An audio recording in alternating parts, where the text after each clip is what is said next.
A lo largo de los siglos, el Mar Muerto ha estado abierto al misterio. En este rincón del mundo se halla sumergida la tierra más profunda del planeta, a unos 400 metros bajo el nivel del mar. Su altísima concentración de sal, 6 veces superior a la del océano, hace de él un fenómeno geográfico único en el mundo. Al oeste de esa masa salina se extiende el desierto de Judea, árido y seco. En estas desnudas montañas habitó el último profeta del Antiguo Testamento y primer testigo del Mesías, Juan el Bautista. Vivía de forma austera, vestido con una piel de pelo de camello. Gentes de toda Judea acudían a él en las orillas del Jordán. Este río nace en el monte Hermón y desciende a lo largo de Palestina, impetuoso en unos tramos, manso en otros, hasta desembocar en el Mar Muerto. A orillas del Jordán, Juan el Bautista llamaba a la conversión y bautizaba con un bautismo de penitencia. Un día vio acercarse un israelita de unos 30 años de edad, cuyo semblante irradiaba majestad y santidad. Juan quedó turbado. Era el Mesías y pedía ser bautizado. Juan se resistía. No era digno de desatarle las sandalias, pero Jesús insistió.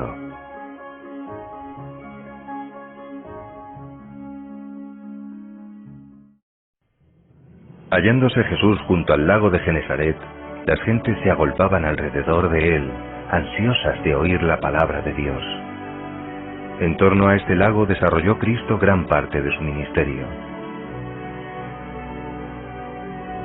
Fue aquí donde Jesús llamó a sus primeros discípulos, a Pedro y a Andrés, y a Santiago y a Juan, que estaban en la barca remendando las redes con su padre. Venid conmigo, les dijo, y os haré pescadores de hombres. Renunciaron a sus proyectos personales e incluso al ejercicio de su profesión para seguir a Cristo. Más tarde formó el grupo de los 12, Simón, a quien puso el nombre de Pedro, y Andrés, su hermano, Santiago y Juan, Felipe y Bartolomé, Mateo y Tomás, Santiago el de Alfeo y Simón llamado el celador, Judas Tadeo y Judas Iscariote. Además de los 12 apóstoles, acompañaban a Jesús un grupo de mujeres piadosas de Galilea que se ocupaban de las necesidades materiales del Maestro y de los apóstoles. Algunas eran parientes, otras habían sido curadas por Jesús o perdonadas de sus pecados, como María Magdalena. Los evangelios hablan también de las multitudes, hombres y mujeres, pequeños y mayores, sanos y enfermos, que se acercaban a Jesús para escuchar sus palabras. Muchos se hicieron discípulos suyos al ver sus milagros. Algunos, como Nicodemo o José de Arimatea, le seguían secretamente, pero en los momentos difíciles supieron dar la cara por el Señor. Al noroeste del lago de Genesaret se encuentra el enclave de Tabga, un pequeño rincón siempre verde, en cuyas orillas se reunían las muchedumbres para escuchar la palabra de Jesús. Allí está ahora el santuario de las bienaventuranzas, de forma octogonal, cubierto por una cúpula. En sus 8 ventanas podemos leer las palabras que Jesús pronunció en el sermón de las bienaventuranzas.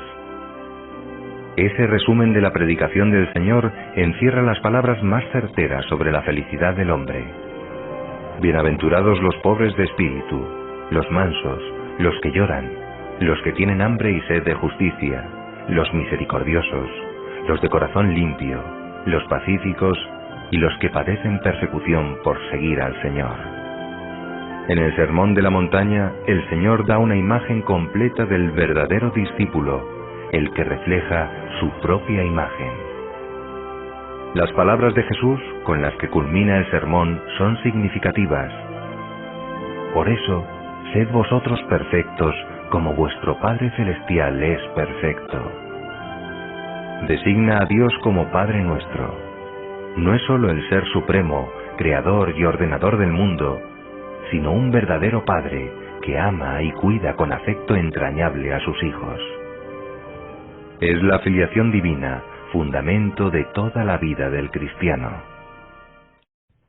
Jesús anunció el Evangelio del Reino y se dirigió con particular cariño a los más humildes, pobres, pecadores, enfermos, marginados, niños.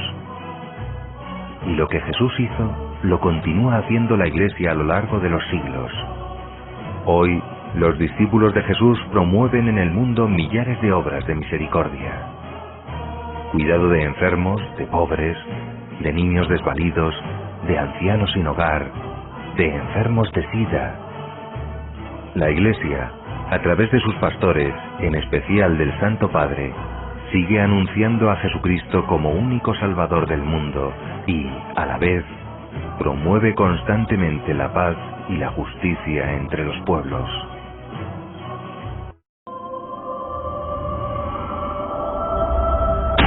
Estas imágenes de la película La Pasión resultan impactantes. Algunos dirán que su director Mel Gibson ha exagerado y que la pasión y muerte de Jesús no pudo ser tan terrible y dolorosa. ¿Es eso cierto? La muerte en la cruz era el castigo romano más temido y humillante. ¿A quién se aplicaba? Solo a esclavos y a los peores delincuentes. Pero Jesús no era un criminal. ¿Cómo llegaron a condenarle a un suplicio tan atroz? A pesar de sus extraordinarios milagros, los dirigentes religiosos judíos no querían reconocer que él era el Mesías. Le veían como a un peligroso competidor, pues Jesús era muy amado y el pueblo le seguía cada vez en mayor número. Conspiraron para eliminarle. Les movía el odio y la envidia. El juicio fue una farsa. Le condenaron a muerte. Hasta ahí le resultó fácil. Ejecutar esa sentencia era más complicado. Solo los romanos, dueños de Judea, podían hacerlo. Poncio Pilato intentó soltarle, pero, ante la creciente presión de los judíos, ordenó flagelarlo brutalmente, por si eso les movía a compasión. No les bastó. Gritaban más y más: «¡Crucifícale!». Pilato se lavó las manos. Se había rendido. Con la cruz a cuestas, una corona de espinas en la cabeza y maltrecho por la flagelación, subió Jesús al Calvario. Allí, extendió mansamente sus brazos para ser enclavado. 3 largas horas padeció Jesús la agonía entre las burlas e insultos de sus enemigos y el abandono de sus amigos. Solo le acompañaban su Madre Santísima, el apóstol Juan y algunas mujeres. Ni se quejó ni protestó. Moría para salvarnos a todos, también a sus verdugos. Una de sus últimas frases fue: «Padre, perdónalos porque no saben lo que hacen». El descendimiento de Jesús en La Pasión de Mel Gibson nos muestra hasta dónde llega el amor de Dios. Su alma padeció infinitamente más, como solo Dios es capaz de hacerlo. ¿Por qué? Porque cargaba sobre sí el peso de todos los pecados de todos los hombres que han existido y existirán. Esos pecados los lavó Él con su preciosa sangre. Pagó por ellos ante su Padre Dios. Eso es la redención. ¿Pudo Jesús evitar la muerte? Sí. ¿Pudo redimirnos sufriendo menos? Sí. ¿Por qué pues llegó a tales extremos? Solo el amor explica la locura de la cruz. San Juan lo expresa así: «Tanto amó Dios al mundo, que envió a su Hijo unigénito, para que todo el que crea en Él no perezca, sino que tenga vida eterna». La cruz es algo más grande y misterioso de lo que podemos imaginar. Nos ofrece a todos, en especial a los que sufren, la esperanza de que Dios puede convertir su dolor en alegría, su muerte en vida. ¿Crees que la pasión ocurrió hace 2000 años y no tiene que ver contigo? te equivocas. Hoy mismo puedes asistir a la renovación del sacrificio infinito del Calvario. Lo renueva el mismo Jesucristo en cada misa, por medio del sacerdote. En la Eucaristía, como en los demás sacramentos, se nos aplican los frutos de la redención. En esta unidad vas a ver hasta dónde puede llegar el infinito amor de Dios por cada uno de nosotros.